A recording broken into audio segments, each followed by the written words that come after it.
I caught my husband chatting with another woman. I'm in deep pain. My husband told me it's in Sharia to go for second marriage. That's why he is talking with that lady. He's following you on Facebook. Kindly guide men that it's a sin to chat with non-mahram ladies.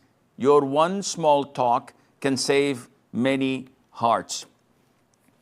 First of all, it is quite unfortunate how the beautiful issue of polygamy, second, third, fourth wife, is been perceived today as an evil act due to many reasons that might be legitimate reasons. And this is unfortunate. When we are the ones who tarnish our religion by our actions. Like this brother. The sister says he follows me on Facebook and he most likely learns from reading the questions and answers.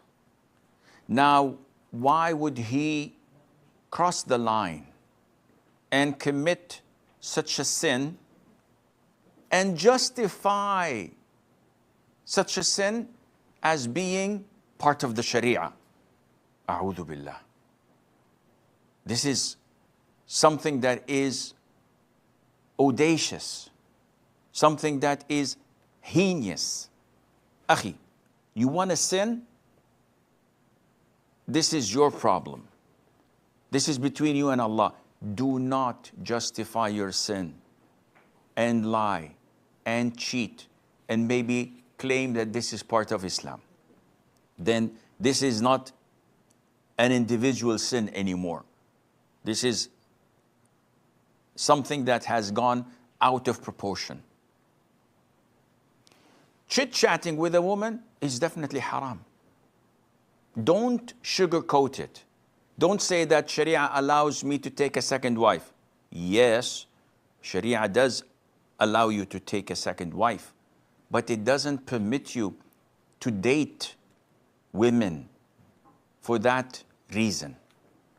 Because then, if I were caught red-handed at a nightclub or having a date with a woman eating at a restaurant, and then, oops, sorry, I was thinking of marrying her. Is this justification allowed in Islam? If someone were to take your sister out and then justify this, would you accept it? Of course not. Then what is happening? Why is it halal for you, haram for people and for others and for your sister? Secondly, if you were to get married again, there are channels to do so. And Islam tells us what to do when we want to get married. So we contact the guardian, not the girl, and we get to see the girl once and sit with her for an hour or so in the presence of her guardian, speak to her, talk to her, look at her, she looks at me. We get to know each other and see if there's chemistry or not.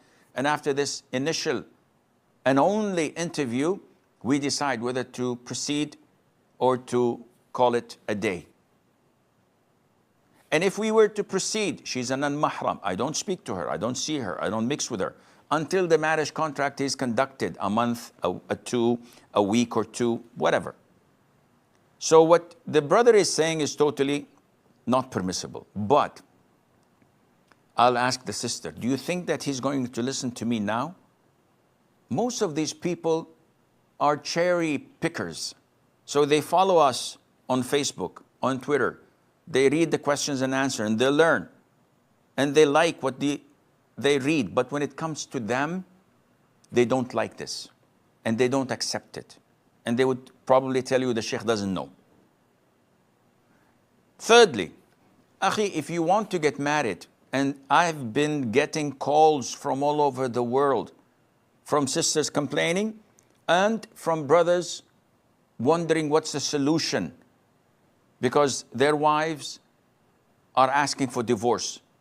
So I asked, what did you do? He said, nothing, Sheikh. I just wanted to share with her my desire to get married again, but I'm not getting married. It's just an idea that I had. And I've been doing this for 3 years now with her, and she's now frustrated and she's asking for khul'. She can't take it anymore. Subhanallah. Are you nuts?